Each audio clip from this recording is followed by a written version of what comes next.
Hello friends, आज से मैं आपको हर दिन जैसे कि ज़्यादा नहीं, ज़्यादा लंबे लेक्चर नहीं होंगे, पर हम लोग आज से 10 से 15 मिनट के कुछ लेक्चर हर रोज़ देखेंगे और जिससे कि आपके डोमेन के 75 नंबर,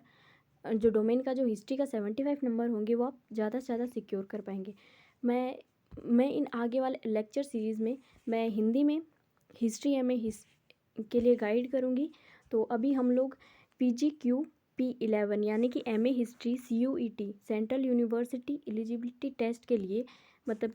जो टॉपिक्स हैं उनके बारे में देखेंगे। तो इसके पेपर का पैटर्न ये होता है कि इसमें 100 क्वेश्चन होते हैं, जिसमें से 25 क्वेश्चंस सभी क्वेश्चन ऑब्जेक्टिव होंगे। जो 100 क्वेश्चन होंगे वो सभी ऑब्जेक्टिव होंगे और कंप्यूटर बेस्ड ये एग्ज़ाम होगा और ये आपका NTA करवाएगा। तो इसके जो 25 क्वेश्चंस होंगे उसमें आपने जो भी हिंदी या फिर इंग्लिश जो भी आप लैंग्वेज चूज़ करेंगे उसी लैंग्वेज से क्वेश्चन आएंगे। कुछ जैसे कि लिखा है इसमें मैथ्स एप्टीट्यूड के क्वेश्चंस होंगे, कुछ एनालिटिक स्किल्स होंगी और कुछ करंट अफेयर्स और इनसे रिलेटेड मतलब नॉर्मल जैसे कि जीके से रिलेटेड, नॉट जैसे कि आप करंट अफेयर नहीं कह सकते, जीके से रिलेटेड कह सकते हैं। और जो हमारा जो डोमेन का होगा, जो हिस्ट्री डोमेन का होगा, उसके 75 क्वेश्चंस होंगे। तो उसका सिलेबस ये है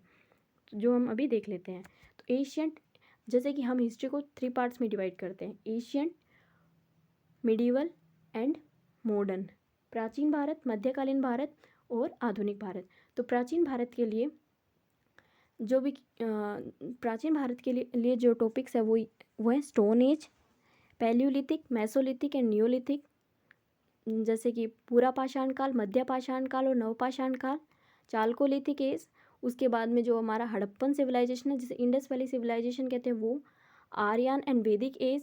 state formation in ancient India, rise of the ancient Indian empire like Haryanka, Shashanka dynasty, Nanda dynasty, age of religion, Buddhism and Jainism, Mauryan age, social and political culture and post Mauryan period, Indo Greek, Shakas, Kushana, western Kshatrapas and early state and society in south India. उसमें आ जाएगा हमारा Kharavela,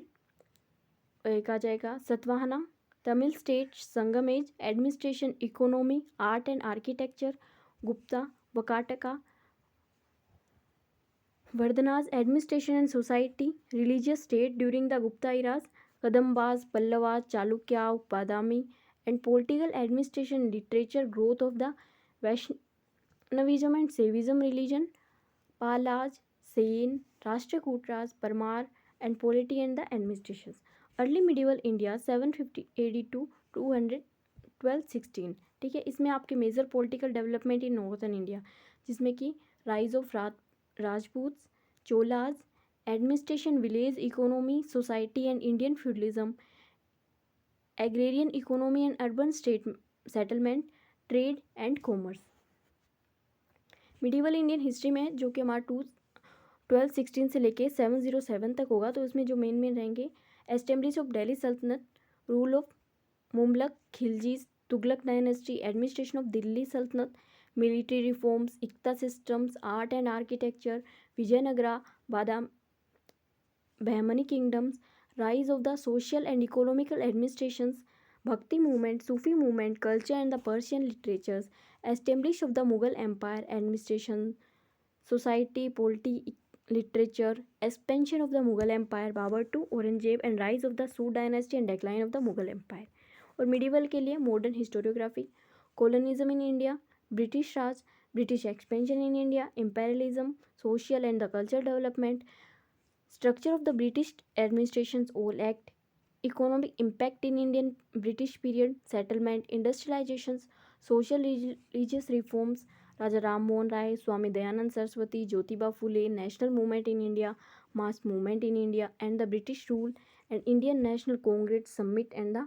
Gandhian movement, constitutional development, struggle of freedom, European history, French and England, American Russian revolution, first world war and second world war.